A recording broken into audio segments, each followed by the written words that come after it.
Dialogue avec les terroristes rwandais du M23, Kinshasa est-il prêt à faire une concession? Nous n'affirmons rien, c'est une question qui fait débat aujourd'hui. 4 invités autour de la table pour en parler. Bob Bolabwe, à mon extrême gauche, Lamouka, lui-même à la tête d'une formation politique qui est membre de Lamouka, Lamouka étant une plateforme électorale mise en place depuis Genève, en Suisse. Oui, la Suisse, dont le dirigeant séjourne en RDC après Kinshasa, il doit en principe aller dans l'Est. C'est pas tous les jours qu'un dirigeant de la Confédération helvétique vient au Congo. Certains disent c'est pour affermir les relations entre Kinshasa et Genève. Comment on appelle on parle des Bernes. D'autres disent que c'est un plaidoyer en faveur de certains réseaux qui sont en difficulté au pays. Je ne fais que relayer les différentes opinions. Bob Bolabwe, bienvenue. Merci beaucoup, M. Fabien. Chiben Jean-Serge PPRD qui revient dans la sphère. Bon retour. Merci, très cher compatriote. Passimbayo, Populo como Progressio de l'UDPS, la colline du progrès. Il est encore à Kinshasa. Il nous fait honneur dans ce numéro de Ça fait débat après, celui de vendredi passé. Merci d'être là. Un plaisir partagé, c'est réciproque. Je profite de l'occasion pour saluer Chiben, le petit-fils de Bouanké, mais il y a longtemps qu'il a été ensemble avec moi sur le même plateau. Bob Bolabwe, bienvenue au Ça fait débat. Pour un partage républicain, mais je suis toujours regardé par la présence de mon coordonnateur. Je ne l'ai pas encore présenté, c'est parmi les jeunes Turcs de l'UDPS. Maintenant que le VPM en charge de l'intérieur et la sécurité est Peter Kazadi, alors c'est parmi ces lieutenants. Je pense que c'est maintenant son tour. Il a toujours dit à chacun son tour chez le coiffeur. Bienvenue. Merci beaucoup, M. Fabien. Est-ce que c'est votre tour maintenant chez le coiffeur? Je pense qu'on est au service de notre population, de notre peuple, et à tout le niveau de responsabilité. Et nous pensons que nous allons en assumer avec beaucoup de responsabilités également. Donc c'est aussi l'occasion de saluer mes copanélistes, Passimbayo, avec qui j'ai débattu ça fait un peu longtemps, Jean-Serge Chiben, lui c'est un ami de trop, même si on a des divergences. Bob Bolabwe, donc je crois que ça sera dans une ambiance bon enfant que le débat républicain va se tenir. Merci. Si le Congo est plus important, il faut le dire que même si vous vous rentrez dedans après, souvent vous faites route ensemble, vous êtes des amis, que vraiment les téléspectateurs ne puissent pas croire, vous êtes des ennemis. Chiben, vous venez de rentrer dans ce fait débat. Dites-nous, vous avez suivi, le président dit pas question de dialogue avec les terroristes du M23. Entre-temps, on dit que Maniema est choisi ou serait peut-être une destination pour un cantonnement. On va cantonner des étrangers qui ont tué, massacré dans notre pays des terroristes. Votre réaction? Je ne dis pas au nom du PPRD, mais nous sommes citoyens congolais. Merci beaucoup, Monsieur Flavien. Merci pour l'invitation. J'aimerais aussi saluer mes amis qui sont en face. Je peux être pour un débat républicain, mais aussi j'en profite pour dire merci aux compatriotes qui nous ont soutenus par rapport au dossier de nos compatriotes qui étaient en prison. C'est ici l'occasion de le remercier pour le soutien qu'ils ont apporté à Jimmy, à Momo. Maintenant qu'ils sont libres, nous devions quand même avoir un petit temps pour le dire merci. Mais nous plaidons aussi pour un jeune. Je pense que si les amis le feront, qui a été enlevé, ça fera maintenant 3 mois qu'il est porté disparu. On ne sait pas s'il est à l'ANER, s'il est à la police. Il est où? Manik Siyenda. Il était aussi l'un des grands invités ici. sur le plateau de Ça fait débat. Je pense qu'il est temps, si l'état des droits existe, que Manix Yenda soit traduit et soit devant un juge pour qu'il puisse plaider avec le moyen que l'État, la justice dans notre pays doit lui donner en tant que compatriote. Je vais répondre à votre question. Il faut cantonner le rebelle, les terroristes du M23 dans un territoire de notre pays. On parle entre guillemets de Maniema. C'est ici où les Congolais ont compris que les options qui ont été levées par les gouvernements, par les chefs de l'État, c'était des options qui étaient plus populistes que des options pour ramener la paix, des options qui doivent donner des solutions durables à la question de l'Est concernant ce qui est certainement la paix. On nous a ramené la force du EAC en République démocratique du Congo. On nous avait dit que cette force spéciale est venue pour accompagner nos vaillants soldats. Une fois que ces forces arrivent sur notre sol, ils disent qu'ils ne peuvent pas combattre le M23 parce que le fils de Museveni dit clairement que le M23, c'est leur frère, ils ne peuvent pas les combattre. Et dans ces forces-là, on trouve l'armée ougandaise, on trouve l'armée rwandaise, ce qui n'était pas prévu dès le départ en signant l'accord de l'EAC. Quand vous prenez ce qui se passe maintenant là, à l'est de notre République, l'homme 23 se retire dans certaines zones qu'ils occupaient, en lieu et place que notre armée, l'armée républicaine, puisse entrer en possession de ces territoires-là. Ce n'est pas l'armée qui entre en possession, mais c'est l'armée ougandaise. Nous l'avions dit à l'époque à nos amis qui sont au pouvoir. Vu la position, par exemple, de Bunagana, l'homme 23 qui sont soutenus, armés, financés par le Rwanda, ne peuvent pas quitter le Rwanda pour entrer à Bunagana sans que ces derniers soient soutenus et surtout encouragés et puissent passer par l'Ouganda. On nous a fait pas écouter. Maintenant, nous avons compris. Le principe est simple. Le Rwanda s'est servi sur notre territoire via l'homme 23 et que, comme l'Ouganda avait aidé le Rwanda d'entrer à Bunagana via l'homme 23, maintenant l'homme 23 se retire de ces territoires-là, on a laissé la place à l'Ouganda pour se servir aussi. La grande question que nous nous posons aujourd'hui, est-ce qu'il y a eu des discussions avec l'homme 23 et le gouvernement? Le gouvernement a dit non. Le président de la République propose un cantonnement du homme 23 au Maniema. Est-ce que les terroristes qui ont été jugés, qui ont été traités par une résolution des Nations Unies, nous pouvons négocier avec ces gens-là?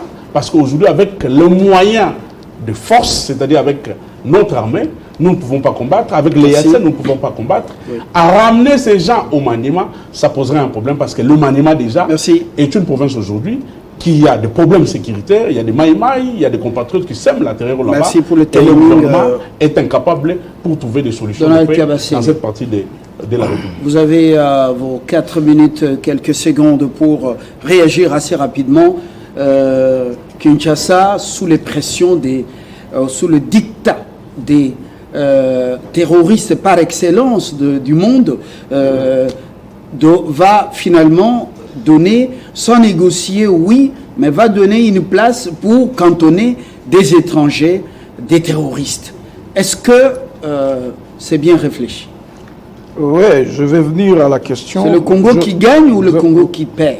Oui, je voulais d'abord apaiser mon frère Jimmy, tout en lui rassurant que notre frère... C'est pas Jimmy, c'est plutôt notre frère Chiben. Voilà. Tout en lui rassurant que notre frère et ami, Manix Yenda, doit être en bonne santé parce que le régime Tshisekedi, ce n'est pas un régime de tueurs. Ce n'est pas un régime de gens qui mettent les autres dans des conditions infrahumaines. C'est un régime qui respecte l'humain, donc l'humanité. Vous avez vu le cas de Jimmy, il est en bonne santé, il est dehors. Vous ne parlerez pas de vos autres compères du FCC qui sont en liberté et qui sont en bonne santé. Donc, s'il n'est pas coupable, vous le verrez certainement d'ailleurs et en bonne santé parce que l'état des droits vit en République démocratique du Congo. Ce n'était pas une mesure populiste du président. Le fait de signer la feuille de route de Luanda et celle de Nairobi, ce n'était pas populiste. La preuve, vous reconnaissez que le M23 a commencé à libérer des localités qu'il était en train d'occuper. Ici, il n'est pas le lieu de rappeler que c'est votre PPRD de l'époque qui avait créé le mouvement du 23 mars. Pour la petite histoire, on est en 2009, les accords avec le CNDP, on le revendique quelques années plus tard, et c'est un mouvement qui naît du fait de l'inexécution ou de l'inefficacité des accords que vous aviez signés à l'époque en 2009, avec des gens qui étaient reconnus comme des Rwandais, à qui vous aviez accepté de céder terres, territoires, de donner pouvoir politique à tous les niveaux. Et donc, ce que nous sommes en train de résoudre, ce sont des arriérés que vous nous avez laissés. Le régime PPRD nous a laissé toutes ces arriérés et nous sommes en train, effectivement, de nous comporter en responsables. Quel est le problème qui se pose? Il y a deux problèmes qui se posent. D'une part, les miliciens, les terroristes du M23, certains se réclament être des Congolais, qui disent qu'ils se sont fait aider par des militaires rwandais dans leur rébellion ou dans leur terrorisme. Alors, on part d'un postulat. S'ils sont Congolais, qu'est-ce qu'on en fait? Si on les arrête, eh bien, on leur réserve le sort qui est réservé aux Congolais qui s'adonnent à des activités terroristes. Notamment, il y a le programme du désarmement, de la réinsertion communautaire. Alors, s'il est établi que ces terroristes sont de Congolais, mais qui, à une certaine période, se sont fait aider par des Rwandais, nous, en tant que Congolais, nous devons être responsables. On doit les cantonner. Ça veut dire, nous devons créer une zone que nous considérons être une zone neutre, sécurisée, dans laquelle zone on pourra analyser au cas par cas qui est ce milicien qui faisait partie du M23. C'est un peu la logique actuelle du pouvoir et c'est une logique qui est fertile.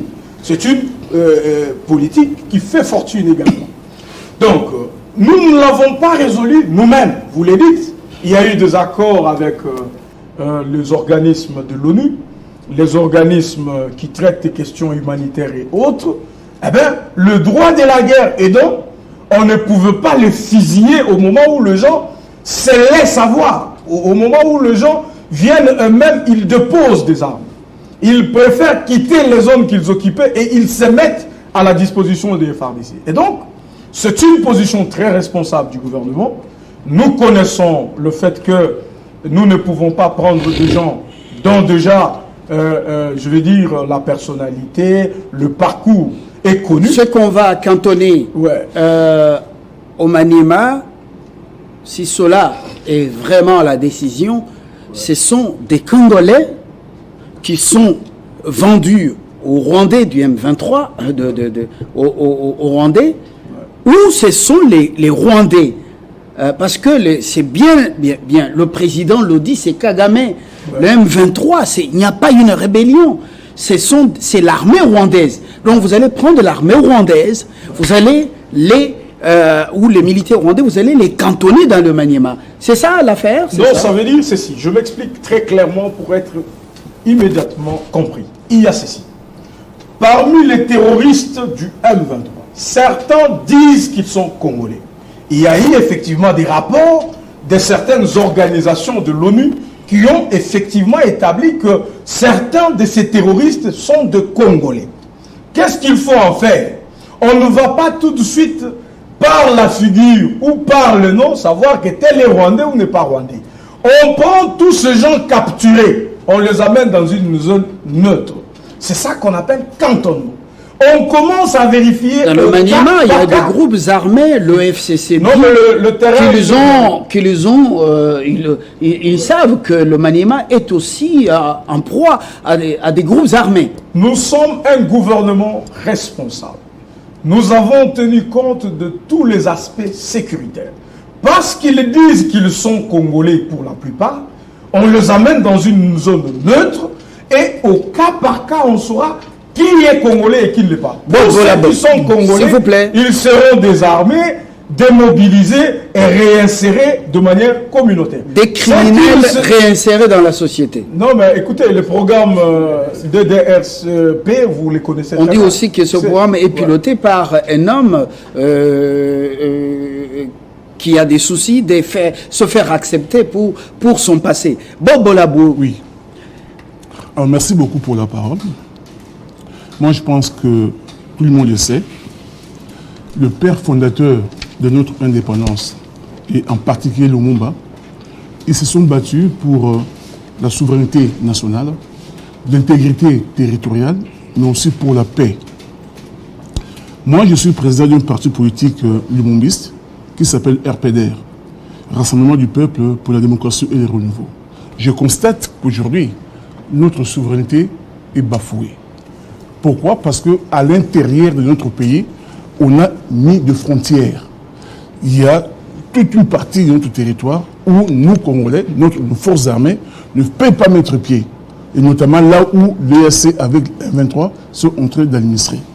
Aujourd'hui, par exemple, à Bunangana, il y a les Rwandais qui sont là-bas, et plutôt les Ougandais qui sont là-bas, mais aussi les Rwandais. Parce que comment différencier un Ougandais d'un Rwandais lorsqu'ils ont mis la tenue? Ils sont là-bas, c'est eux qui sont en train de percevoir les impôts, c'est eux qui sont en train d'administrer.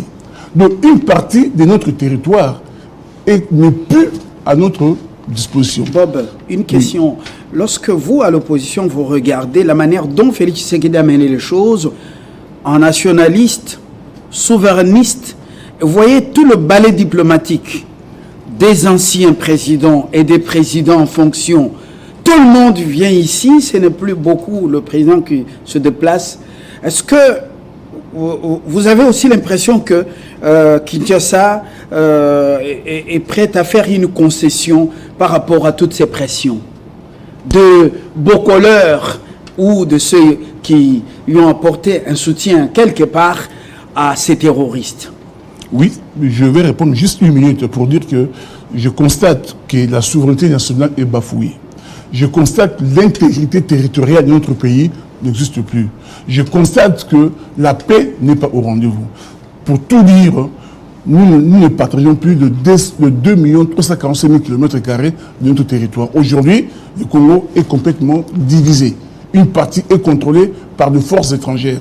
Je vous signale qu'aujourd'hui, au Congo, il y a des forces sud-soudanaises, il y a, comment dirais-je, des Kenyans. Nous, on connaissait les Kenyans comme étant nos coureurs, les gens qui couraient. Aujourd'hui, on nous apprend que c'est une armée forte qui est là-bas. On connaît qu'il y a au moins 7 armées sur notre sol. Et là où ils sont, nos forces armées ne peuvent pas y aller. C'est quand même triste. Maintenant, pour répondre à votre question. Et bien avant de venir à votre question, je dis ceci. Félix Tshisekedi a dit pas question de dialogue avec le 1-23. D'accord. C'est une très bonne position. Nous soutenons. Depuis longtemps, nous l'avons toujours dit. Laurent Désiré Kabila, en son temps, il avait dit, mais il faut que je parle dans quelle langue? Ce ne sont pas de rebelles, ce sont des Rwandais. Vous voulez que je parle en quelle langue? Kabila, à son temps, le père, il avait dit. Aujourd'hui, on veut nous faire croire que le 1-23, il y a des Congolais là-dedans. Oui, il y a quelques Congolais qu'on a pris ici et là, mais c'est les Rwandais qui sont du 1-23. Et aujourd'hui, on va prendre le Rwandais du 1-23. Parce que même Félix, même l'a dit clairement, même le Parlement, ils ont dit que l'armée rwandaise se cache derrière le 1-23. Ça, tout le monde le sait. Maintenant, on prend le 1-23, donc, autrement dit, cette armée rwandaise, on la met dans le Maniema. Ça veut dire quoi? Pourquoi on ne les renvoie pas d'où ils étaient venus? Avant qu'ils déclenchent cette guerre, ils étaient où? En Ouganda, ils étaient au Rwanda. Pourquoi on ne les ramène pas là-bas où ils étaient? Pourquoi on va le mettre, comment dirais-je, dans notre pays? Non, c'est pas normal. Ça s'appelle tout simplement la capitulation. Donc, l'État congolais a capitulé. Les Rwandais, ils sont maintenant dans notre territoire. Ils sont en train de s'étendre un peu partout. Ils amènent leur sécurité dans notre pays. Ici, à la porte de Kinshasa, à Maluku. Ici, mais c'est l'insécurité partout. Donc, pour dire quoi? Pour dire que cette Est-ce décision... que vous n'êtes pas en train de démobiliser le peuple congolais? Vous n'êtes pas en train d'inoculer la peur Pas du tout. Je suis en train de dire ce qui se passe. C'est qu'aujourd'hui, même Mbosso a dit, on ne contrôle même pas notre fleuve. On n'a plus le contrôle de notre fleuve Congo. Ça veut dire quoi? Même Mbosso ça veut dire que... est le président de l'Assemblée nationale. Oui, c'est encore beaucoup plus grand, Oui, et beaucoup plus grave. Là, ça sort on ne de doit pas faire Mbosso. attention à ce qu'il fait comme déclaration. Mais ce que Mbosso a dit, il n'a fait que constater. Parce qu'on avait tué des marins. Jusqu'aujourd'hui, on ne sait pas qui c'est qui a tué ces marins-là. Vous comprenez? Donc l'insécurité s'est propagée partout sur notre territoire. Alors je reviens maintenant, on veut cantonner le 1-23 dans le Maniema. Comme a dit, comment dirais-je, mon frère, les gens qu'on va capturer, non, on n'a capturé personne. Ils partent, on va les prendre, d'après les accords, les amener, comment dirais-je, d'abord Mont-Sabino, après on va les amener dans le Maniema. Mais le Maniema ne veut pas, parce qu'ils vont apporter l'insécurité là-bas. Donc moi je pense tout simplement que cette histoire, c'est de la capitulation. Donc le Congo, notre pays, a perdu sa souveraineté. Heureusement que le Congolais continue à se battre.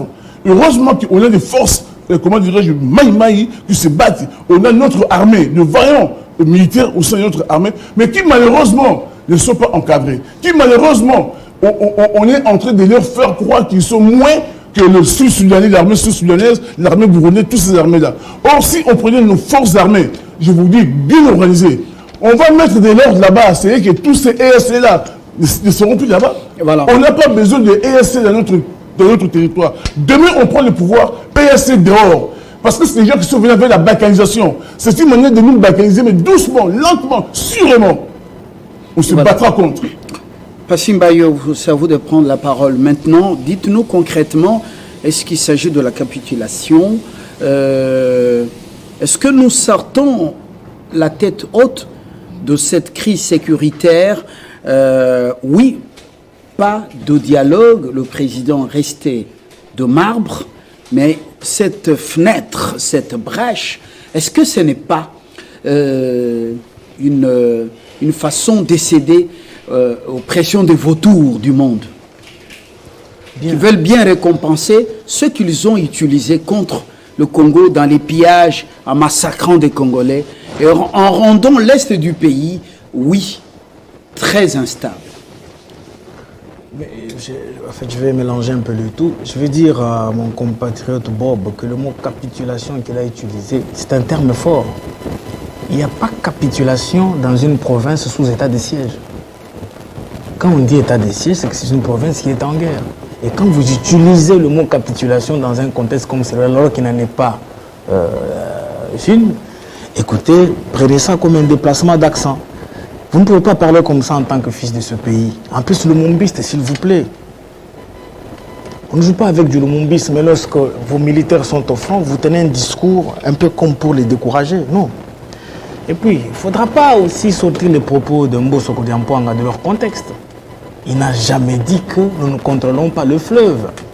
Je me rappelle bien du conditionnel qu'il avait utilisé. Je pense qu'il faut éviter de tomber sous le coup de la loi Kolongele. Et puis le Maniema, s'il vous plaît. Le Maniema est une province de la RDC. Quand vous dites que le Maniema ne veut pas, mais écoutez, c'est un discours vague. La question de cantonnement, il y a pré-cantonnement, je crois, à Kichanga, puis cantonnement aux environs, à quelques kilomètres de Kindu. Ça veut dire, il est des questions dans les négociations qui ont évolué.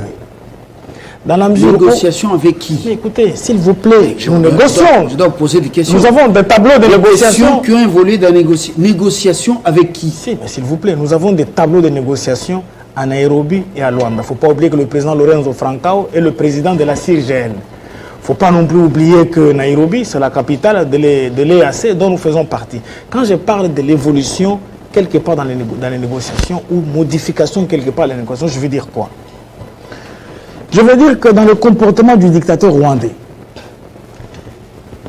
lorsque nous avons dit que nous allons bouter dehors le M23 jusqu'à le retourner au Rwanda, rappelez-vous de la logique du chef de l'État selon laquelle si Kagame dit qu'il viendra chercher le M23 ici, Félix Tshisekedi et qui viendra chercher le FDLR ici, Félix Tshisekedi a dit, moi aussi j'irai chercher le M23 au Rwanda.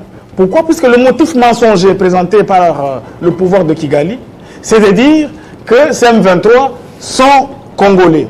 Alors, ce débat a continué quand? Lorsque l'on a constaté effectivement défection dans le camp du M23, il y a eu certains Congolais qui se sont défaits du M23. Il faut le dire à l'opinion. Et dans le cas sous examen, l'on constate effectivement, d'ailleurs, quelque part par ricochet en dehors de rapport pour paraphraser le coordonnateur Donald, mais écoutez, Macron l'a même dit ici, puisque vous êtes sans savoir, dans le M23, il y a effectivement des Rwandais, il y a aussi une portion de Congolais. Et donc la portion congolaise nous intéresse. Donc la portion congolaise, c'est celle qui sera cantonnée au Maniema, et la portion rwando-ougandaise, elle reste chez Museveni. Voilà pourquoi, voilà pourquoi on a prévu, tout à fait, j'ai dit, voilà pourquoi on a prévu un pré-cantonnement à Kichanga. C'est-à-dire, tout Congolais qui se sent intéressé par sa patrie viendra répondre au pré-cantonnement de Kichanga pour suivre le cantonnement final pour réinsertion sociale, pas pour insertion militaire. Vous savez ce qui complique les bidons aujourd'hui en M23? On peut prendre cette déclaration, cette sortie médiatique du chef de l'État, du président helvétique, un peu comme une boutade, mais pendant que je vous parle, d'ici mois, le porte-parole du M23, Kanyukwa, et notre vendu de Willingoma viennent de dire, Félix Tshisekedi, le fait pour lui d'avoir déclaré qu'il ne va pas négocier avec le M23, nous n'allons pas nous y faire. Au motif que le M23 veut négocier directement avec le gouvernement de Kinshasa, oubliant que les accords de Nairobi et de Luanda ont été signés par le président rwandais en lieu et place du M23. Comment pouvez-vous accepter que nous sommes dans un parallélisme de négociations, de dialogue direct avec le M23, pendant que le M23 est censé se trouver dans le ventre de Kagame, et Kagame a pris engagement, et tout le monde le sait. Donc je voudrais dire que c'est une stratégie qui les met en difficulté. Pourquoi? Autant que cette stratégie va provoquer, encore une fois, une autre défection, mais ceux qui ne sont pas congolais ne vont pas accepter de venir en cantonnement, ne vont pas accepter de venir en pré-cantonnement. Voilà. Je conclue, s'il vous plaît. Oui, mais le timing, monsieur Mbaye. Merci beaucoup. Oui. Je voudrais dire à Tchiben qu'il y a beaucoup plus de peur que de mal. Lorsque vous avez été au pouvoir hier, lors de la remise et reprise entre votre président et Félix Tshisekedi, il lui a été transmis un rapport sur l'insécurité qui avait 193 groupes armés dans ce pays. Et donc, par toute voie de conséquence, alors, vous avez refusé la sincérité dans votre tête. Pourquoi? Lorsque vous critiquez un régime qui a plus de 50 groupes armés en train de signer des accords à Nairobi pour la réinsertion sociale, lorsque toutes les bases névralgiques des Codeco et des ADF Nalou ont été tamisées en Ituri, aujourd'hui, les forces négatives dans le Grand Nord, tout comme en Ituri, sont à compter au bout de doigts. Est-ce que vous pouvez vraiment dire qu'il s'agit d'une faiblesse, pendant que nous avons hérité les méfaits de votre régime? Voilà. Un peu comme disait quelqu'un que vous avez fait caca dans... Celui qui fait caca dans l'eau finira par boire ses caca. Ah, voilà. Nous ne sommes pas au cas de caca alors que c'est une figure docile. Monsieur Tchiben, c'est votre prise de parole. Pour la deuxième fois. Merci. Vous allez réagir. Merci, très cher Fabien, excusez-moi. Je vais faire un recadrage pédagogique à mes frères Passy et Donald. Monsieur Passy Mbayo, le M23 sous Kabila, c'est un mouvement qui appartenait au passé. Parce que sous Kabila, nous avions eu 2 victoires. Une victoire diplomatique et politique qui a fait que le Conseil de sécurité des Nations Unies a traité par une résolution le M23 comme un mouvement terroriste. La deuxième victoire, c'est la victoire militaire sous Joseph Kabila, grâce à sa clairvoyance, grâce à son esprit managérial éclairé et son gouvernement, ils avaient mis en déroute ces fameux mouvements soutenus par le Rwanda. Et nous avions récupéré armes et certains ont été tués. le M23 appartenait au passé. Lors de la passation civilisée du pouvoir, je pèse bien mes mots, après quelques jours, il n'y avait pas de zone tampon sur un territoire de la République démocratique du Congo. Lors de la passation civilisée du pouvoir, il n'y avait pas un territoire congolais entre les mains des étrangers. Et M. Félix Tshisekedi a même reconnu que je trouvais une armée républicaine structurée et surtout une armée disciplinée. Et cette armée avec Joseph Kabila, avec un budget de 4 milliards, était à la 8e position sur le plan africain. Non, mais c'est un mensonge quand vous parlez d'un budget. C'est lui qui a la parole, c'est Tchiben qui a la parole. Je suis dans mon temps. Donc, vous qui avez aujourd'hui un budget de 16 milliards de dollars, vous êtes incapable de doter cette armée des outils nécessaires pour vaincre l'ennemi. Vous deviez avoir honte parce que nos forces ne se sont pas battues avec le M23. Le M23 est en train de libérer Bunagana ou une partie de Bunagana sur fond de négociations. Parce que les armes n'ont pas fait que le M23 puisse libérer Bunagana. Mais sous Kabila, c'était des armes, c'était des vaillants soldats. Certains sont morts, certains sont encore en vie. Des stratèges qui ont pourchassé le M23 jusqu'à leur dernier retranchement. Et nous avons eu la victoire militaire parce que l'option militaire a été encadrée, structurée par les chefs de l'État et le gouvernement avait mis des moyens. Aujourd'hui, vous avez un budget de 16 milliards. L'armée congolaise n'a pas de moyens. Les avions que Joseph Kabila avait achetés de Sukhoi ont été abattus par main rwandaise. Vous étiez incapable de riposter. Et aujourd'hui, l'armée congolaise manque des avions de chasse. Je peux vous apporter une information. Le Sukhoi qui avait des soucis a pris encore de l'envol. Le Sukhoi survol, il est opérationnel. On n'a pas acheté. On n'a pas acheté. On n'a pas acheté de nouveaux Sukhoi. Le Sukhoi est opérationnel de nouveau. Ce sont des Sukhoi achetés par Joseph Kabila, mais qui ont été touchés. Aujourd'hui, qui nous disent qu'est-ce qu'ils ont acheté comme avion de chasse pour que nos militaires soient capables de chasser cet ennemi. Combien des avions de chasse? Combien des hélicoptères de chasse? Vous avez acheté combien de chars pour mettre ces mouvements rwandophones hors la République démocratique du Congo? Zéro. Alors, ici, ce qui choque les Congolais, mon frère Bobo Labo vous a dit, le Maniema a déjà un souci sur le plan sécuritaire. Il y a des compatriotes, Maïmaï, qui sèment la terreur. Dernièrement, vous avez vu les vidéos où on a chicoté, où on a tabassé les femmes sur la place publique parce qu'il y a l'impuissance de l'État, que ce soit au niveau national ou au niveau provincial. L'État n'arrive pas à restaurer la paix et la sécurité dans ces coins de la République, plus précisément au Maniema. Aujourd'hui, vous dites que vous prenez ces gens-là, avec qui vous ne voulez pas négocier, les cantonais Maniema. C'est créer encore des soucis sur le plan sécuritaire. Mais Tchiben, maintenant, ce sont les vendus congolais, les Congolais vendus aux Rwandais qui vont être cantonnés parce que les Rwandais n'accepteront pas Congolais à Kindu. Je suis tout à fait d'accord avec vous. Si ce sont des Congolais, l'espace sur la province qui peut accueillir ces gens-là, où il n'y a pas l'insécurité aujourd'hui, c'est les Kasaï. Il n'y a pas de groupes armés là-bas. Il n'y a pas de milices là-bas. Donc, l'espace Kasaï aujourd'hui est en paix. Mais le Kasaï, c'est pas le Rwanda. S'il vous plaît. Je ne vous ai pas interrompu, soyez quand même discipliné. Sinon, c'est de la version. Ne vous agitez pas. Si vous avez laissé le temps de parler. C'est en conseil. Vas-y. Vous ne pouvez pas ramener l'insécurité dans une province qui vit des gens dans l'insécurité en lieu et place de prendre ces gens-là. Comme vous dites, une partie, ce sont des Congolais, prenez-les, ramenez-les au Kasaï. Au Kasaï, il n'y a pas de groupe, il n'y a pas de rébellion, il n'y a pas de groupes armés. Ramenez-les là-bas, cantonnez-les là-bas.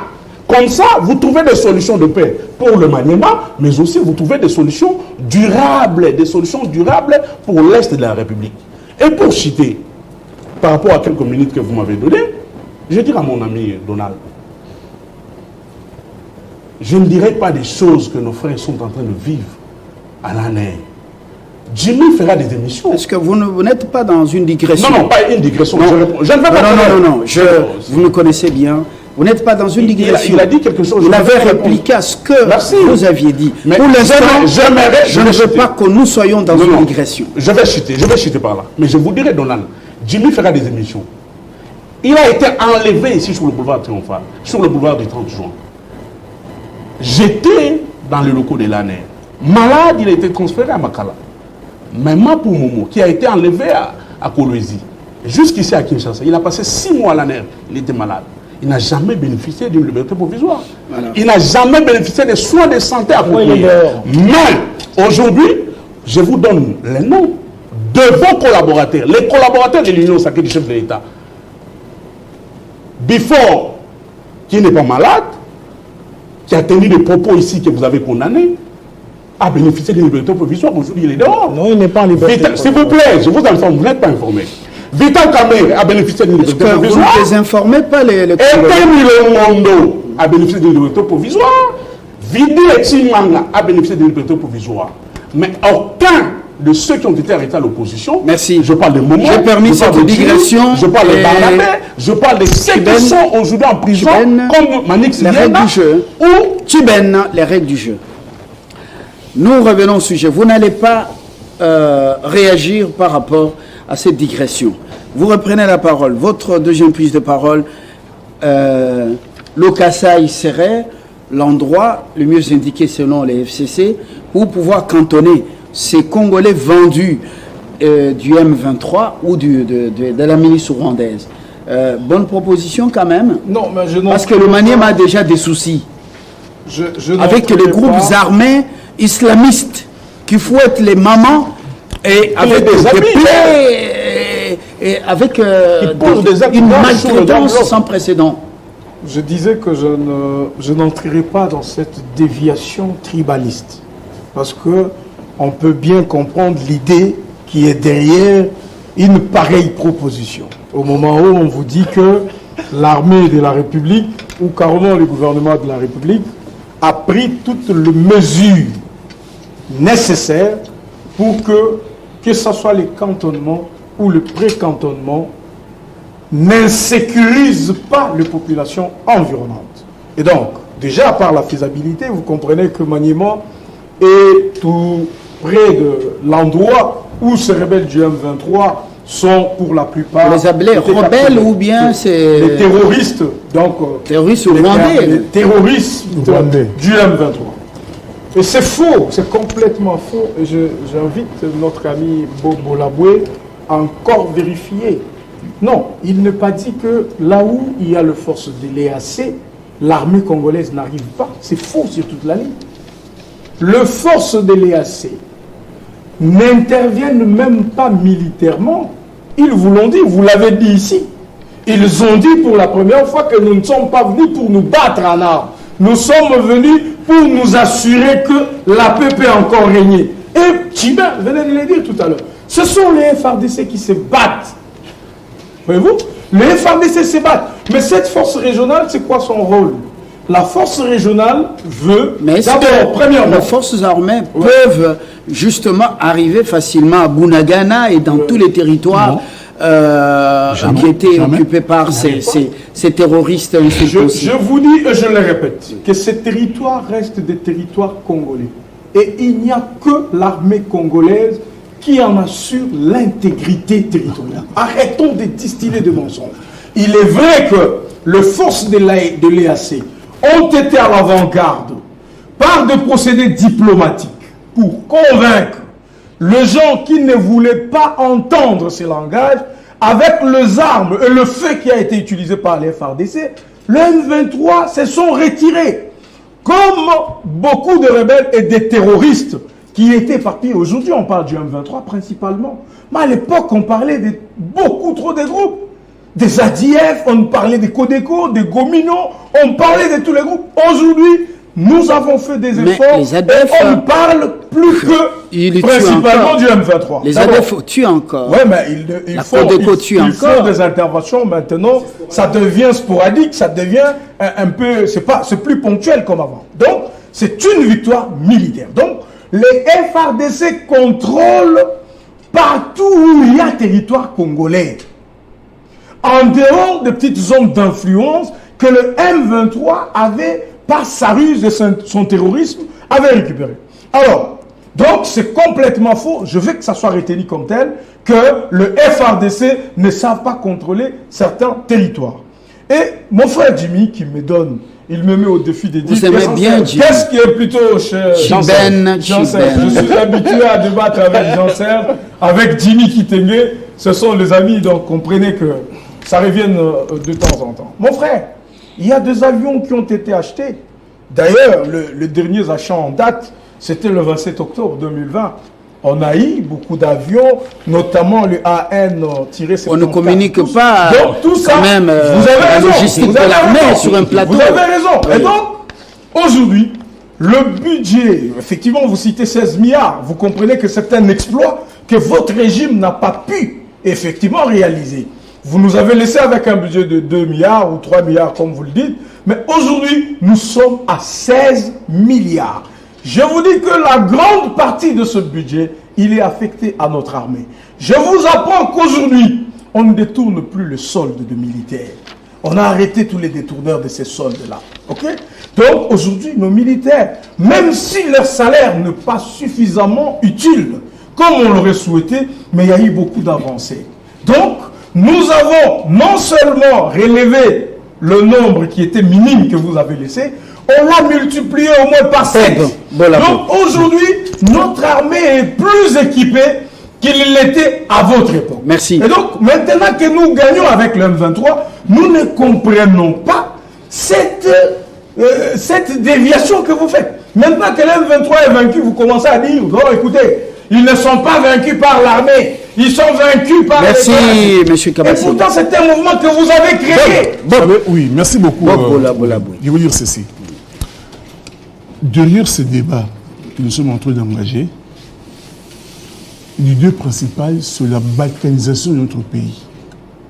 Tout ce qui se passe là, les projets, ça date. Le RCD Goma était venu avec le même projet. Le 1-23, CNDP, c'est le même projet. Comment arriver à balkaniser notre pays de telle sorte que le pays soit émietté, divisé à cause de nos richesses. Sarkozy, en son temps, avait posé la problématique en disant que si les Congolais veulent avoir la paix, il faut partager. Il faut exploiter communément. Partager les richesses et les espaces. J'ai vu ça à la fin de Renette, tu m'avais posé la question. Il faut partager les espaces et les richesses. Aujourd'hui, c'est ce que Félix avait fait. Lui-même, il avait dit, comme il est arrivé au pouvoir, j'ai tout donné. J'ai donné aux Rwandais, j'ai donné aux Ougandais, j'ai donné aux Burundais. Il a parlé comme ça. Oui. Même before. Oui. Le président de la République a parlé comme ça. Sur quel média? Vous avez une preuve? Je vous dis que j'ai tout donné. J'ai tout donné. J'ai fait des accords. Attendez, je fais des accords avec le Burundi pour les chemins, le chemin de fer, la route. S'il vous plaît. J'ai donné l'or du Congo au Rwanda pour qu'ils puissent le transformer là-bas au Rwanda. Il a dit comme ça. Oh, mais attendez. Mais vous nous dites que ce n'était pas vrai. Mais puisque vous ne dites pas les choses qu'on veut. Non, s'il vous plaît. Avec le Rwanda, vous n'avez pas la parole, c'est bon. C'est moi qui pose des questions à Bob. Oui, il n'est pas vrai. S'il vous plaît. Avec l'Ouganda, c'est moi qui pose des questions à Bob pour éclairer les Congolais et les téléspectateurs. Vous n'êtes pas mes assistants quand même, s'il vous plaît. Avec l'Ouganda, on a fait en sorte que nous puissions avoir, comment dirais-je, le chemin, une sorte d'autoroute qui part de l'Ouganda juste chez nous. Avec le Rwanda, comment dirais-je, le Rwandais qui ne venait pas ici, commençait à venir ici, donc ils ont signé des accords. Il a signé des accords pour essayer un peu de calmer tous ces voisins-là. Vous comprenez? Quand il dit que notre or, maintenant c'est le Rwanda qui va le traiter. Qui ne sait pas que ces usines de traitement d'or, ça va coûter que 5 millions de dollars. Mais ces accords ont été annulés, non? Non, mais je suis non, pas du tout. Donc, vous acceptez qu'il y ait des accords. Vous acceptez, il est donné, je fais ça. Bref, on n'est pas là. Je veux dire ceci. Le conseil de Sarkozy, pas seulement de Sarkozy, même de Macron, tous ces gens-là, nous Sévigny même, ils ont très bien dit que si vous voulez qu'il y ait la paix. De Bobo Laboué. Non, c'est pas l'assistant, c'est vrai. C'est le porte-parole. Je veux dire que non. Laissez Bobo Laboué déballer son argumentaire. Alors, je veux dire que nous sommes en train de faire face à un projet de balkanisation de notre pays. Et ce projet est suffisamment avancé, tout simplement. Maintenant, j'en viens au EAC. Et je vais terminer là. Bob, nous prenons ça au sérieux. Vous habitez l'Europe de temps à autre. Ce que vous dites doit être pris au sérieux, Bob Bolabou. Ce que je dis, il faut le prendre au sérieux. Si vous prenez l'acte qui crée le EAC, dans son chapitre 4, il est dit clairement, dans un premier temps, on va aller vers une union douanière. Ensuite, on ira vers le marché commun.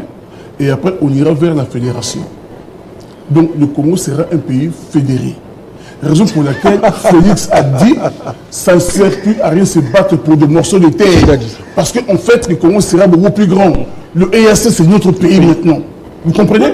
C'est dans ce cadre-là. Mais c'est vrai que si aujourd'hui, il faut que le Congo devienne un État fédéré, ça pourrait être une bonne chose. Mais il faut demander aux Congolais. Aussi pas de par référendum. On peut prendre de telles décisions sans les Congolais. Mais si on m'avait posé la question à moi, je ne suis pas d'accord que le Congo devienne un État fédéré. Alors maintenant, qu'est-ce qui se passe aujourd'hui? Il se passe que le Congo, dans le EAC, il y a 7 pays. Le 7 pays, dis-moi le pays qui a condamné le 1-23. Aucun pays. Voilà. Aucun pays. Merci beaucoup. Ils sont tous avec le 1-23. La guerre nous oppose aujourd'hui les Bantous contre les Nilotiques. Vous comprenez? Ça, c'est la guerre qui nous oppose. On n'en parle pas assez, mais le pays est confronté à une guerre, le Bantou contre les Nilotiques. Si on ne prend pas, on n'intègre pas ça dans notre comment dirais-je, analyse, ben on passera à côté de l'essentiel. Alors, Passimbaye, on rebondit sur cette interpellation de Bob Bolaboué, qui est un acteur politique, mais qui garde son pied en Europe.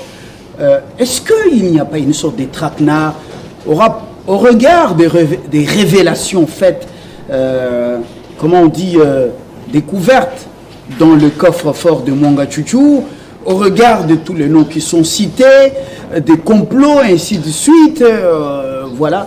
Est-ce que l'entrée, l'adhésion à l'EAC, est-ce que ça n'a pas été une erreur stratégique? Monumentale. Une erreur stratégique. Est-ce qu'on ne peut pas faire marche arrière parce que toutes les organisations maintenant, on a compris, on est resté dans cette affaire de pays frères, nations sœurs. Mais vous voyez ce qui se passe en face. Le Parti congolais du travail, PCT, était parmi les grands invités du parti rwandais. Là, comment on appelle ça, votre parti, là, votre histoire là? Comment on appelle ça? Il faut demander à ceux qui gèrent. Vous avez vu, s'il vous plaît, mon assistant, vous avez vu comment le délégué du parti congolais du travail, a vanté le mérite de Kagame pour dire qu'il a un leadership incontesté, éclaireur, ainsi de suite. Vous voyez les voisins. Il a même des terres ici. Est-ce que nous ne sommes pas par moments trop bons, trop naïfs et par moments... Bien, alors, merci pour la question. Je voudrais rappeler Tchiben à l'ordre en disant on ne peut jamais rapprocher le Rwanda du régime Tshisekedi. Le régime Tshisekedi, c'est un régime des entrailles de Lumumba, de Kimbangu, etc., etc. Bob ne peut pas me contredire. Si, je te contredis. Alors, si vous... J'en viens à vous. Si vous estimez poser la question, il faut poser la question à Donald ou à moi. C'est vous qui êtes venu avec l'AFDL. Donc c'est vous qui mangez dans les marmites de Kagame. Votre pouvoir était une extension de Kigali. Je l'ai dit autrefois que quand ça toussait au Rwanda, ça tremblait ici. Et puis je viens à Bob quand même. Écoute, mais vous êtes quand même un président d'un parti politique. Vous devez porter la lampe avec vous. Vous me rappelez un proverbe philosophique qui dit « Lorsque vous voulez cacher quelque chose au noir, il faut le mettre par écrit ». Des choses que vous dites tout de suite ici, en termes d'argumentaire, non seulement qu'il y ait des choses aussi infractionnelles, mais si j'étais membre de votre parti politique, j'allais quitter. Puisque le président du parti doit avoir la lampe, il doit avoir la lampe avec lui. Laissez-moi répondre, c'est mon temps. Laissez-le réagir, laissez-le réagir. C'est mon temps. Le débat républicain, déjà c'est plus républicain là. Non, mais continue. On est républicain. Cher Néo Lumumbiste, vous ne pouvez pas être sur un plateau de télévision, vous affirmez des choses non vérifiées, s'il vous plaît. Vous affirmez des choses non vérifiées. Quand vous dites que le président Tshisekedi a donné tout l'or du Congo, mais l'expression française est forte. Tout l'or du Congo. Mais c'est vous, ça venait de vous, ça nous a fait tous tiquer ici. Je vous informe que l'accord qui portait sur l'exploitation d'une colline aurifère a déjà été suspendu. Non seulement cet accord, tous les accords et conventions qui avaient été signés avec le Rwanda ont été suspendus. Pour preuve, vous ne voyez plus Rwandais circuler sur notre territoire. Moi, je pensais qu'en tant que lumumbiste, lorsqu'un acte a été posé au nom du patriotisme, vous serez le premier à pouvoir le féliciter. Sinon, vous faites le combattant de la diaspora.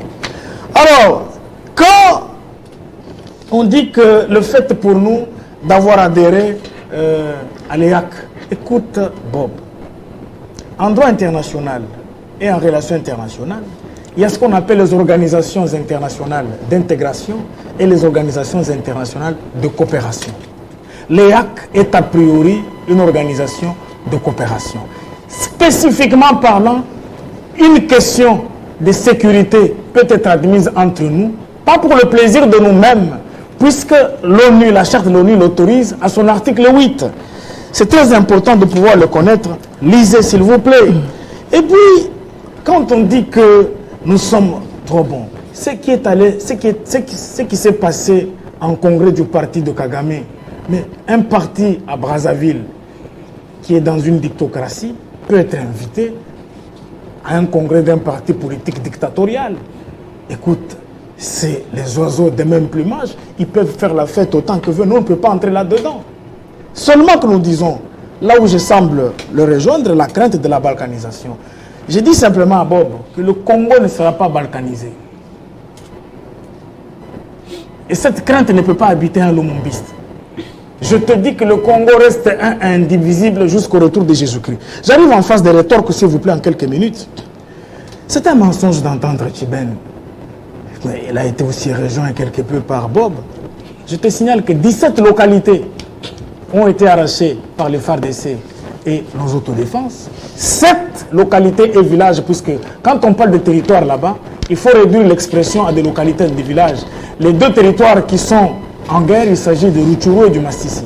Ça veut dire, le M23, devant la puissance de feu de FARDC, ont cédé 7. Mais vous ne le dites pas. Et puis quand on parle des zones tampons, mais c'est quoi une zone tampon? En vertu de quoi on peut dire, non, notre intégrité territoriale, comme s'exclame Bob, notre intégrité territoriale est partie, puisque on interdit aux FARDC d'accéder aux zones tampons. Mais entre nous, soit dit, chers intellectuels, mais quand la zone elle est dite tampon, c'est que cette zone, elle a une opération spécifique par rapport à ceux qui la gèrent en tant que zone tampon, et puis au moment opportun, les FARDC vont l'occuper. Ce que je dis, vous n'avez pas de négociation. Je dis que le président de la République, si vous êtes réellement lumumbiste, j'imagine on est lumumbiste, les propos du chef de l'État hier en point de presse avec le président suisse devaient vous faire plaisir. Pourquoi? Puisque le chef a dit qu'il n'est pas question de négocier avec le M23. Pourquoi? C'est un dédoublement des négociations. C'est un parallélisme dans les négociations. Merci. Nous avons négocié avec Kagame qui parlait en lieu et place du M23. Et en vertu de quoi nous allons négocier directement avec ces gens-là? Si sans tête, ne t'en fais pas. Nous allons les pousser dehors. Merci, Bob. Donc, sous embargo, il ne faut pas mentir la population. Merci, Mbayo. Vous avez été sous embargo. L'embargo qui était sous vous, c'est nous. C'est sous nous que nous l'avons. Donc, en vertu de quoi vous allez dire que non, nous avons acheté les Sukhoi sous notre... Écoutez, et voilà. Il faut reconnaître quelqu'un. Merci, merci, monsieur Mbayo. Merci bien. Au Gabon, monsieur Yansou dit... il encourage justement, l'entrée dans la communauté est-africaine, tout simplement parce que c'est le moment de bloquer beaucoup de plans contre votre pays. Merci pour cette contribution et le reste, il a beaucoup argumenté. Merci de nous suivre en direct depuis Libreville. Mais je vois déjà c'est la dernière, la conclusion de tout un chacun. Chacun a 1 minute. Tchiben. En 1 minute, je vais dire à mes frères qui sont en face, nous insistons que la partie de la République qui est mieux placée pour accueillir le M23, c'est le Kasaï, parce qu'au Kasaï, il n'y a pas de milice, il n'y a pas de guerre. Le Maniema est en insécurité. Le gouvernement congolais est incapable de restaurer la paix dans cette partie du pays. Donald m'a dit que le gouvernement a pris des dispositions, toutes les dispositions nécessaires. Quelles sont ces dispositions? qui ont été prises pour que ces gens soient cantonnés au Maniema. Jusque-là, il n'y a aucune réponse. Les forces de l'EAC sont venues ici pour combattre l'ennemi à côté de nos FARDC. Mais malheureusement, une fois arrivés ici, ils ont dit haut et fort qu'ils ne sont pas venus ici pour faire la guerre. Parce que ceux qui sont en face, l'ennemi qui est considéré comme un M23, c'est leurs frères. Ils ne vont pas faire la guerre à leurs frères. C'était clair. Merci. Nous nous sommes posé des questions. Je vais citer. Nous nous sommes posé des questions. Ces forces sont venues sur notre sol avec des armes lourdes, avec des matériels militaires sophistiqués. À quoi serviront tous ces matériels s'ils ne se battent pas? Très bonne question. Maintenant, s'il vous plaît. Citer, je cite 30 secondes, je cite. Je dirais à mon frère Passy, vous êtes un régime finissant. Parce que Rendez-vous après le deuxième attendez votre tour. Ce qui est arrivé, ou ce qui arrive maintenant à l'Est de la République, vous êtes responsable. Merci. Je vous ai dit que la M23 appartenait au passé. C'est vous qui avez convoqué et invité la M23 pour négocier. Ces négociations n'ont jamais abouti. Et rappelez-vous que le directeur du cabinet de Etienne Tshisekedi, M. Mouba, qui est encore vivant, avait dit qu'il avait passé 2 ans au Rwanda sur l'ordre de Etienne Tshisekedi. Et que Chibène est maintenant dans sa logique habituelle. Il m'ignore. Il ne faut pas ignorer l'arbitre. Ça fait partie aussi de l'élégance politique. Je sais pas personne qui a accueilli mon monsieur. Tu n'as plus la parole. Mon assistant, Passimba, vous n'êtes pas mon assistant. À la présidence de la République.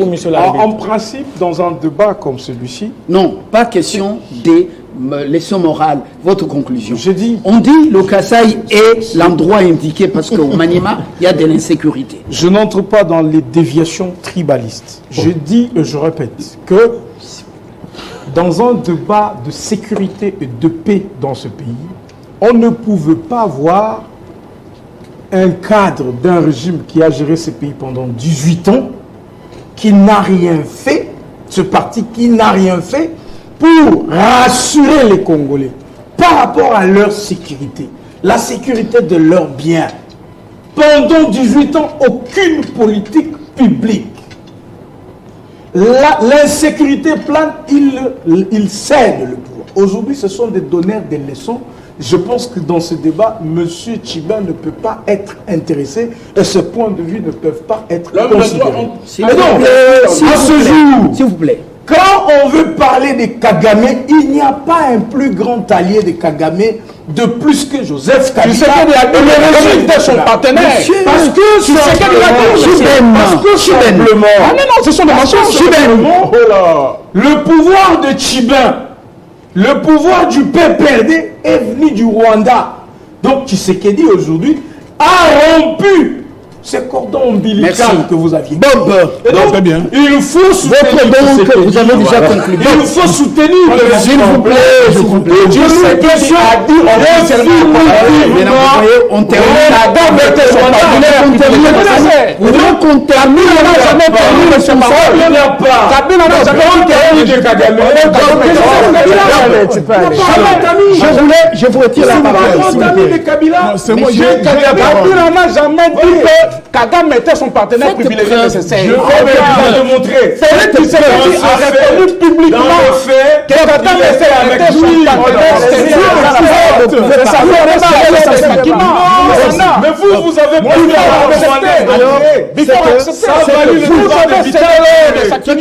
On ne peut plus vous inviter. Vous avez cédé lors des sacrifices au Rwanda. Laissez-moi parler. Vous n'avez pas parlé. Je veux dire ceci. Ma conclusion. Ma conclusion est celle-ci. Le mandat de l'EAC, ils ont quel mandat? Félix nous a dit que c'est un mandat offensif. Il a dit que vous verrez, à partir de Bunagana, les Kenyans vont entrer. Ils sont arrivés, ils ont dit que nous, on n'est pas venus pour se battre. Qui dit la vérité? Félix ou le EAC? Mais on se rend compte qu'ils ne se battent pas. Donc, quelque part, c'est eux qui ont raison. Si vous arrivez au pouvoir, vous allez quitter les AC. Attendez, laisse-moi te dire, je finis par là. Ça, c'est obligatoirement. L'armée de la Mouka. Ils ne se battent pas. Oui. Maintenant, leur mandat, ils sont ici Vous ne vous combien- êtes pas enrôlé. S'il vous plaît, Fabien. Oui. Parce que Le ESC, Les c'est processus force sont régionale.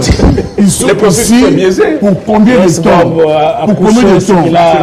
On ne sait pas. Ils sont là pour combien de temps? Merci beaucoup. Sauf que Oui. le général Kenyan a dit, tant que l'armée congolaise, tant que le Congo n'aura pas une armée capable, on sera toujours là. Chiben. Mais c'est ce que je te dis. C'est que le chef de la contre-vérité. C'est pas de contre-vérité. Ils ont déjà la parole. Alors, vous n'avez pas de respect pour les téléspectateurs. Donald. J'ai déjà la parole, Rob. J'ai déjà la parole. Non, c'est vrai que j'ai pas Non, mais on me l'a déjà donné. Je vais terminer. Il a dit ceci. Nous sommes là, tant que le Congo ne sera pas capable de défendre son intégrité, nous serons là. C'est faux. Donc parce que le mandat, S'il vous plaît, s'il vous plaît. Alors, merci beaucoup. Bayo, pour contredire. Il a fait des déclarations. Alors, moi, je suis au regret. Je suis au regret. Dans une minute, ce sont des mensonges sortis des bouches et des Chiben et des Bob ici. Lisez, je vous dis. Vous ne lisez pas en tant que président d'un parti politique. Mais vous ça, c'est- comprendrez ça, le rôle. C'est pas une insulte. Mais la convention de l'EAC dit autre chose, s'il vous plaît, Bob. Attendez. La vérité n'est toujours pas une insulte. Moi, j'ai pas interrompu.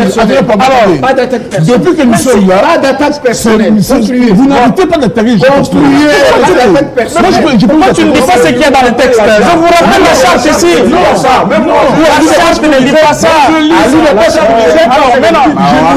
L'article 4 du charte de l'AC. C'est d'ailleurs l'article 5.